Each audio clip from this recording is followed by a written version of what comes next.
Baik, untuk lebih jelasnya, lebih mengerti masalah sinkronisasi, di sini ada masalah klasik ya, yang berhubungan dengan sinkronisasi. Jadi ada 3 masalah yang bisa dijadikan contoh dimana ini masalahnya dihadapi dalam kegiatan di sistem operasi ya. Yang pertama adalah bounded buffer atau producer consumer problem. Kemudian yang kedua adalah masalah readers and writers. Kemudian masalah ketiga adalah dining philosophers. Baik, kita lihat dulu untuk yang pertama, kasus producer consumer. Ya, jadi sini ada gambar ya. Ada gambar dengan buffer ya. Buffer ini nanti akan diisi oleh item 1, item 2, item 3 dan seterusnya. Di mana ada 2 pelaku ya di sini ya. Salah satunya produser ya. Produser itu tugasnya memasukkan informasi ke dalam buffer ya. Sedangkan konsumen itu tugasnya mengambil informasi dari buffer ya. Jadi ini bisa digeneralisasi dengan masalah ada M buah produsen dan N buah konsumen. Ya, di sini fokus pada kasus dengan 1 produsen dan 1 konsumen saja ya, untuk menyederhanakan solusi ya. Jadi seperti itu. Nah, ya sepertinya biasa gitu ya. Jadi produser memasukkan barang dalam buffer, konsumen tugasnya mengambil barang dari buffer. Nah, kemudian masalah akan timbul ketika produsen ingin menaruh barang ke dalam buffer, tetapi buffernya sudah penuh ya. Sehingga solusi ini adalah untuk produsen atau produser statusnya adalah istirahat atau di sini sleep ya. Dan akan dibangunkan ketika konsumen telah mengambil 1 atau lebih barang dari buffer ya. Jadi ketika barang di buffer sudah penuh, maka produsen otomatis tidak bisa dia menaruh barang di buffer tersebut. Otomatis statusnya menjadi sleep. Nah, status sleep ini ya akan dibangunkan ketika konsumen sudah mengambil 1 atau lebih dari buffer tadi, sehingga otomatis buffer kan menjadi ada ruangannya ya. Sehingga status produsen akan dibangunkan atau wake up. Sebaliknya, jika konsumen ingin mengambil barang di buffer tetapi buffernya kosong, maka status konsumen adalah menjadi sleep, istirahat, sampai ada produsen masuk meletakkan barang pada buffer tadi. Otomatis nanti konsumennya menjadi statusnya menjadi wake up, kebangun. Ya, paham ya? Ini hanya untuk memasukkan ya, produsen memasukkan barang, konsumen mengambil barang. Nah, ini juga terjadi di sistem operasi ya, khususnya untuk di buffer. Jadi di sini untuk mengetahui jumlah barang di buffer nanti akan dibutuhkan suatu variabel namanya count. Sedangkan jumlah maksimum dari barang yang dapat ditampung buffer itu adalah n. Jadi simple pseudocode-nya adalah ya kode produser pertama kali akan mencoba untuk mengetahui apakah nilai count sama dengan n. Maka jika itu terjadi, maka produsen statusnya akan menjadi sleep. Tapi jika nilai count tidak sama dengan nilai n, maka produsen akan terus menambah barang dan menaikkan nilai count tadi. Baik, kita lihat problem kedua adalah readers and writers. Ya, biasanya ini terjadi pada ketika mengakses database. Ya, mengakses database dan mengakses data yang sama. Ya. Oke, namanya readers berarti hanya membaca aja ya. Kemudian untuk writer, dia akan menulis pada database tersebut. Contoh di sini adalah pemesanan travel gitu ya. Ya, misalnya teman-teman pernah pesan ke travel misalnya untuk pesawat itu ya. Jadi di sini ketika pertama kali biasanya user itu hanya lihat dulu ya, lihat jadwal pesawatnya tanggal sekian tuh yang tersedia apa aja, harganya berapa, kemudian mungkin ada seatnya tinggal berapa dan sebagainya. Nah, itu berarti user tadi itu statusnya adalah reader ya, hanya membaca.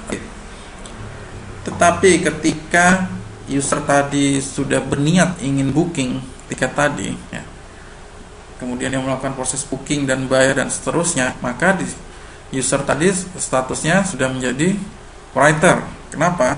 Karena dia akan mengupdate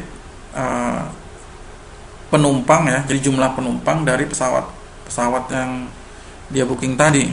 Otomatis kan dia akan memasukkan nama dia, nomor HP dia, email dia, dan otomatis mungkin sisa seatnya akan berubah menjadi -1, ya, berkurang 1. Ya, itu dia berarti sudah menulis database atau sudah mengupdate database tersebut. Nah, permasalahannya adalah ketika banyak proses membaca database, ya, biasanya kan pasti akan lebih banyak yang read daripada yang write, ya. Ketika orang ngecek jadwal penerbangan, ya, harganya dan sebagainya. Nah, di sini kondisinya sama. Ketika user yang reader tadi yang pengen masuk ke travel tadi akan diterima terus selama dia posisinya membaca. Ya, kalau membaca tidak ada masalah. Membaca database dari penerbangan tadi. Nah, tetapi jika suatu user atau itu pengen nulis atau writer database tadi atau mengupdate database tersebut, maka kan tidak boleh ada proses lain yang ikut mengakses.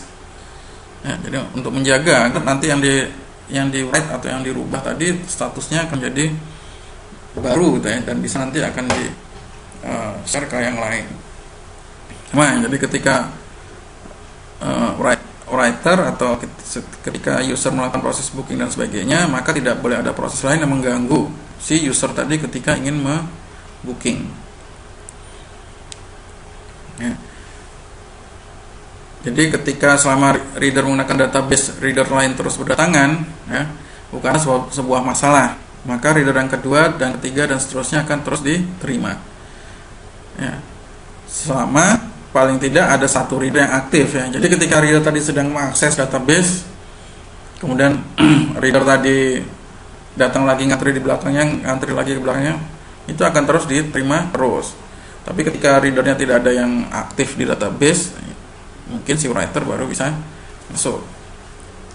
Kebalikannya, jika writer berdatangan terus-menerus, writer tidak bisa diterima ke database karena writer hanya bisa mengakses data ke database eksklusif, ya, tidak boleh ada gangguan. Maka selama ini writer akan sering ditangguhkan atau tidak diutamakan. Nah, sebagai konsekuensi dari strategi ini, ya, strategi awalnya, selama terdapat reader yang terus-menerus, mereka akan dilayani sesuai kedatangan mereka. Writer akan ditunda sampai tidak ada reader lagi. Jadi writer itu baru bisa masuk selama tidak ada reader lagi. Apalagi contoh kasus misalnya ketika rider baru tiba itu setiap 2 detik, tetapi masing-masing reader mendapatkan 5 detik untuk masuk ke aplikasi travel tadi, ya, otomatis writer tidak akan pernah mendapatkan kesempatan, ya. Ya, jadi misalnya rider dapat waktu 5 detik untuk akses aplikasi database travel tadi, tapi setiap 2 detik datang reader baru, ya, karena jumlah 5 detik ini lebih lama, ya, daripada datangnya si reader baru setiap 2 detik, otomatis kan akan berganti-ganti terus itu reader yang datang untuk mengakses database. Nah, bagaimana caranya untuk supaya writer bisa, ya, adil lah, ya, bisa segera dieksekusi? Pertama, program bisa ditulis agak sedikit berbeda, ya. Jadi ketika reader tiba dan writer menunggu, nah di sini writer dinomorsatukan. Jadi reader ditunda dulu. Jadi justru writer yang justru diterima dengan segera. Ya, dengan cara ini writer tidak harus menunggu reader yang sedang aktif menyelesaikan pekerjaannya. Tapi tidak perlu menunggu reader-reader lain datang berturut-turut setelah itu. Nah, otomatis bagi perusahaan travel atau perusahaan aplikasi yang itu justru yang si writer ini kan pasti mendatangkan uang, ya, karena dia kan sudah booking dan bayar. Justru bagi aplikasi itu si writer ini yang user yang paling ditunggu-tunggu, ya, karena dia melakukan pemesanan booking sampai nanti melakukan pembayaran. Sedangkan reader kan tuh, ya, namanya reader dia hanya membaca-baca aja, ngecek jadwal penerbangan, harga dan sebagainya. Ya, jadi sini writer akan diutamakan karena yang pasti jumlah writer itu lebih sedikit daripada jumlah reader. Nah, problem ketiga yang bisa menggambarkan perlunya sinkronisasi yaitu adalah dining philosopher. Nah, ini agak menarik ya. Jadi pada tahun 65 Dijkstra yang menemukan ini masalah sinkronisasi. Nah, kalau kita lihat di gambar ya, di sini akan ada 5 atau 6 orang. Jadi 5 atau 6 orang filosof duduk mengelilingi sebuah meja bundar. Masing-masing filosof mempunyai sepiring spaghetti. Ya, jadi di hadapannya itu ada sepiring spaghetti. Ya, spaghetti tersebut tuh sangat licin. Jadi tidak mungkin menggunakan satu alat makan. Jadi kalau sumpit dia pasti butuh 2 sumpit. Kalau hanya garpu pun juga tidak bisa. Dia harus 2, garpu dengan garpu atau garpu dengan pisau. Pokoknya dia harus butuh 2 alat makan. Nah, masalahnya kalau kita lihat di gambar, di antara orang tadi itu hanya memiliki 1 sumpit di kiri, 1 sumpit di kanan. Oke, kalau kita lihat satu orang ini ada 1 sumpit di sebelah kiri, 1 sumpit di sebelah kanan. Nah, sumpit sebelah kanan bagi orang ini adalah sumpit sebelah kiri bagi filosof yang duduk di sini. Saya bayangkan kan nanti ketika mereka lapar, mereka akan saling rebutan gitu ya. Jadi sumpit yang sebelah kanan bagi si filosof ini adalah sumpit sebelah kiri bagi filosof ini, dan seterusnya kita lihat. Jadi kalau ada 5 orang berarti ada 5 piring dan 1 sumpit kan sumpit kiri. Kalau contoh di sini ada 6 orang ya, sama saja. Intinya mereka akan merebut, bagaimana mereka caranya merebut 2 alat makan tadi untuk bisa makan.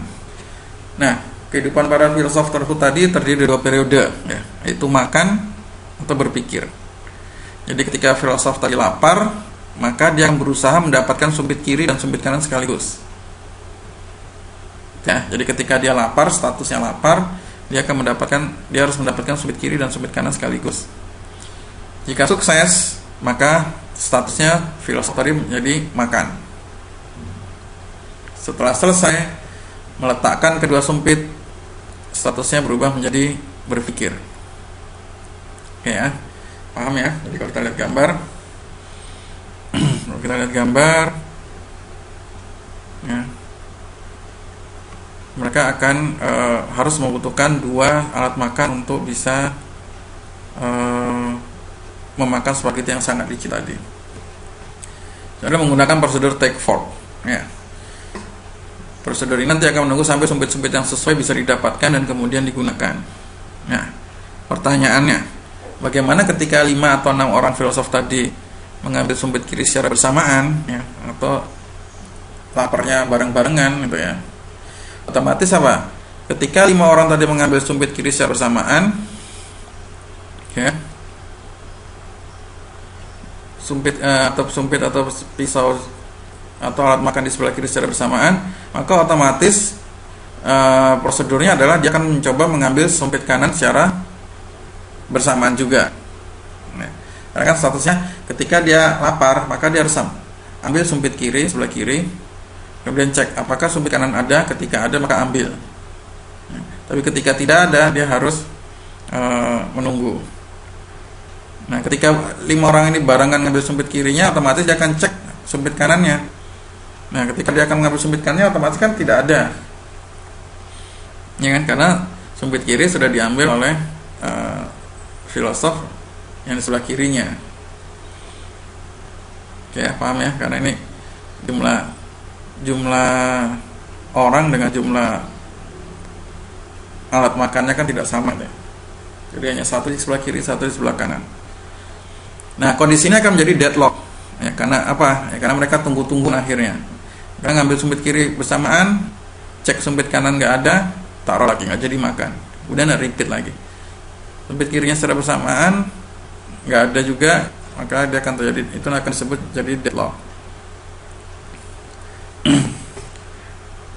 Baik, bisa memodifikasi program ya. Kemudian setelah filosof mengambil sumpit kiri, maka program akan cek. Jika filosof mengambil sumpit kiri, maka cek apakah sumpit kanan ada. Jika sumpit kanan tidak ada, maka filosof tadi meletakkan kembali sumpit kirinya, menunggu berapa waktu, kemudian repeat proses yang sama. Jadi akhirnya dengan sedikit kesabaran mungkin, dengan melakukan proses repeat, dia akan cek, ketika filosof lapar dia akan ngambil sumpit kiri, maka program akan cek apakah sumpit kanan ada. Jika sumpit kanan tidak ada, maka sumpit kiri dikembalikan lagi, kemudian di repeat lagi nanti berapa waktu. Demikian juga dengan para filosof yang lainnya. Nah, usulan tersebut juga salah ya. Dengan sedikit nasib buruk, semua filosof juga melakukan algoritma secara bersamaan. Semua filosof ambil sumpit kiri mereka, kemudian dia melihat sumpit kanan mereka nggak ada, maka mereka meletakkan kembali sumpit kiri mereka-nya. Akhirnya repeat, nunggu, waiting. Waiting berapa detik, kemudian bareng mengambil sumpit kiri mereka lagi secara bersamaan. Kemudian cek apakah sumpit kanan ada. Nggak ada lagi ya, karena sumpit kirinya udah diambil semua. Dan begitu seterusnya ya. Akhirnya apa? Nah, kondisi ini dimana semua program terus berjalan, tidak unlimited, tidak terbatas, tapi tidak ada perubahan, progresnya nggak ada, muter-muter aja gitu. Itu disebut dengan starvation ya. Starvation itu bisa diartikan kelaparan gitu ya. Jadi mereka akan lapar terus karena dia tidak bisa menjalankan program tadi, yaitu sinyal untuk makan ya. Beberapa perbaikan yang bisa dilakukan itu ya. Jadi mau tidak mau kita tidak bisa memaksakan 5 orang itu harus duduk bersamaan ya. Jadi dengan adanya 5 piring, maka membolehkan maksimal 4 filosof yang cara duduk bersamaan. Jadi kalau misalnya ada 6 orang, itu berarti 5 filosof yang boleh duduk bersama di meja makan. Membolehkan filosof mengambil sumpit jika kilo sumpit tersedia ya. Kalau membolehkan maksimal 4 filosof, maka suatu saat ketika program di repeat pasti ada satu yang bisa makan, ya gitu istilahnya ya. Atau menggunakan penyelesaian asimetris ya. Filosof ganjil bisa mengambil sumpit di kirinya, baru kemudian yang kanan ya. Sementara filosof genap dengan cara sebaliknya. Ini nanti pasti ya, ketika ini di repeat diulang dalam waktu tertentu, itu tidak akan terjadi starvation atau kelaparan tadi ya. Itu tadi ya beberapa masalah klasik yang ada yang bisa jadi teman-teman punya gambaran ya bagaimana sinkronisasi itu diperlukan ya. Khususnya dalam pengolahan data, file atau memori yang di-share. Baik, saya rasa cukup sekian ya untuk materi mengenai sinkronisasi ini. Mudah-mudahan bisa berguna buat teman-teman dan saya juga, dan bisa menjadi ilmu bagi kita semua. Mohon maaf apabila ada kata-kata yang salah. Terima kasih banyak atas waktu dan perhatiannya.